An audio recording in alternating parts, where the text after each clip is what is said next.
Olá, começamos agora, a nossa introdução ao estudo bíblico. A Bíblia, dependendo da tradição em que se adote, ela tem 73 livros para os católicos, né? Sendo 46 livros no Velho Testamento, 27 no Novo, e para os protestantes, 39 livros no Antigo Testamento e 27 no Novo. A única diferença está na quantidade de livros do Velho Testamento, mas a partir do Novo, todos os livros são iguais. A Bíblia, por um tempo, ela foi proibida, ela era lida só em latim ou em grego, e alguns líderes eclesiásticos acreditavam que detinham o poder da interpretação, então o povo não podia ler. Isso até o século XVI, né? Logo após, ela foi traduzida e difundida para o mundo inteiro. E a palavra de Deus, né, a Bíblia, ela foi escrita por um período de cerca de 1500 a 1600 anos, por cerca de 40 profetas, que muitas vezes não tiveram conhecimento entre si, não puderam acertar o conteúdo, mas de Gênesis a Apocalipse, a palavra de Deus, ela não se contradiz, porque foi o Espírito Santo quem inspirou. Embora muitos falem, mas foi homens que escreveu, mas homens, assim, inspirados pelo Espírito Santo. Por isso que a palavra de Deus vai dizer que toda a Escritura é inspirada por Deus. E lá em Timóteo ele vai dizer que toda a Escritura ela é útil para dar conhecimento, entendimento, para educar o homem a fim de que ele seja perfeito e íntegro em toda boa obra. Tudo que foi escrito para a nossa edificação, para o nosso conhecimento. E para que a gente entenda, para que a gente compreenda a palavra de Deus, né? É necessário que a gente, por exemplo, quando você vai ler uma informação, você sabe ali que tem objetividade, não pode ficar dando detalhes. Quando você vai ler uma poesia, você vai ver que tem rima, né? Quando você vai escrever um texto dissertativo, descrever alguma coisa, aquele texto ele tem aquele objetivo, né, de estar descrevendo o objeto da qual ele está tratando.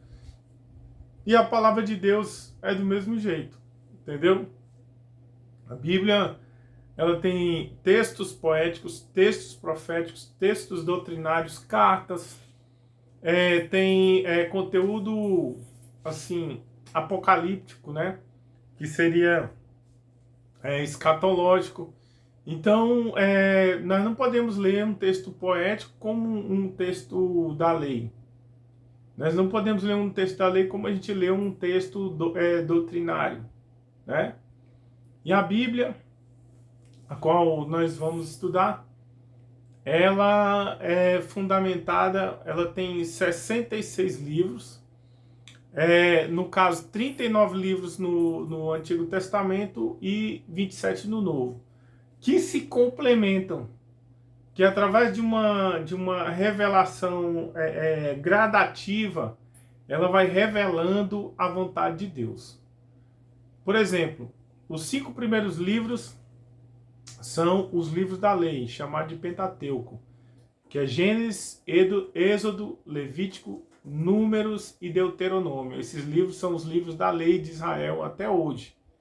Logo após vem os livros históricos, né, que contam ali a história, fundamentam a história do surgimento de Israel e como o plano de Deus ele foi se desenrolando para a Israel espiritual, que é a igreja.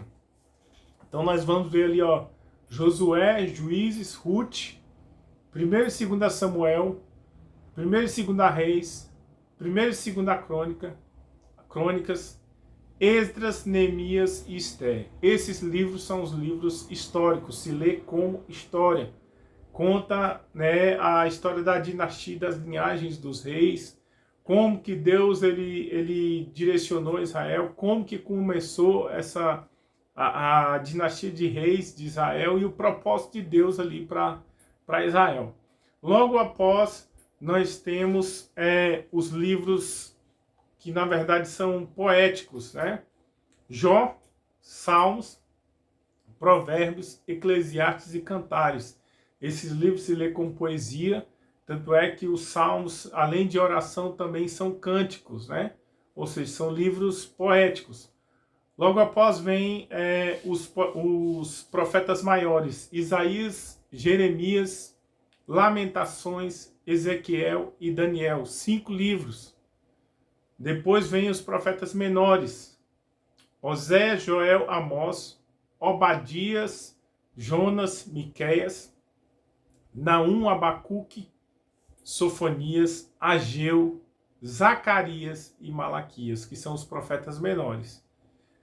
E esses se leem como profecia para Israel, mas também do qual nós podemos tirar ali assim, princípios que norteiam a fé cristã ainda hoje.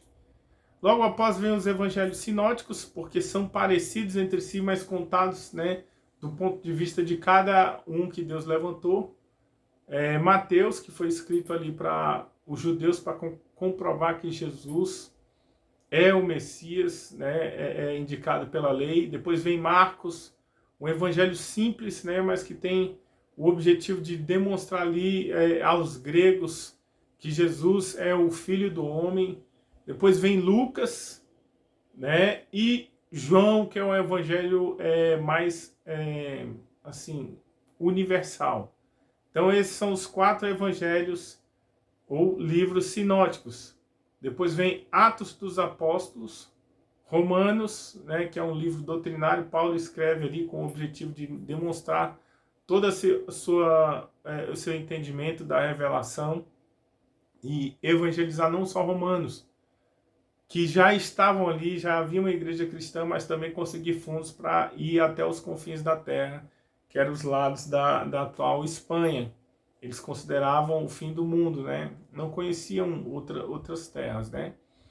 E aí, Romanos, 1 e 2 Coríntios, igrejas fundadas por Paulo, Gálatas, Efésios, Filipenses, Colossenses, 1 e 2 Tessalonicenses, que são cartas paulinas, Tito e Filemon. Essas são cartas paulinas. Depois vem Hebreus, que é também um texto em que muitos estudiosos e autores divergem se foi Paulo ou foi Apolo que escreveu, devido ao alto grau de erudição, sabedoria e revelação que existe ali naquela carta, né? Eu, particularmente, não tenho dúvidas que era Paulo, porque Paulo, além de usar um grego koiné, ou mais tranquilo, mais comum para todos, ele também era capaz de usar um grego mais erudito, né? E ele também confirma todas as suas doutrinas, ele fala sobre Timóteo, o livro fala sobre Timóteo, né? Então, é um livro que para mim foi escrito por Paulo.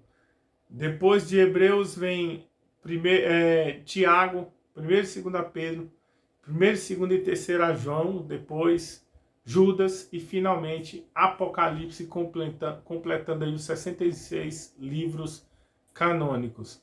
Então eu finalizo aqui dizendo que hoje, se a Bíblia está na mão dos homens, foi porque o Espírito Santo a trouxe até aqui. Impérios se levantaram contra a palavra de Deus, Império Grego, Império Romano, Bizantino.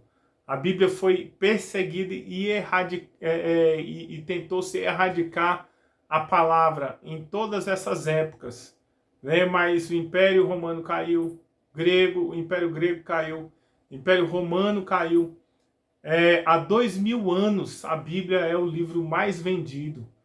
Você pode ver que um livro que um autor famoso escreve num século ou numa década, ele se torna obsoleto, mas a palavra de Deus, ela é atual. Ela não precisa ser atualizada, porque foi uma verdade traga à terra e aos homens pelo Espírito Santo. E eu quero dizer que a Bíblia é inerrante. Se há porventura alguma dúvida algum problema, seja de ciência ou interpretação, né, o estudioso já disse, né, que pouca ciência nos afasta de Deus, mas muita ciência nos aproxima. O erro nunca é com Deus, mas sempre é com o homem. Então fica aqui essa questão introdutória para o estudo da palavra de Deus. Né? Eu peço que você venha ler a Bíblia conforme a natureza de cada texto, históricos como históricos, proféticos como proféticos, poéticos como livros proféticos, doutrinários como livros doutrinários. E essa é só uma questão introdutória. E daqui para frente, né, vamos aí aprendendo mais com o conteúdo. Então, até a próxima aula. Um grande abraço.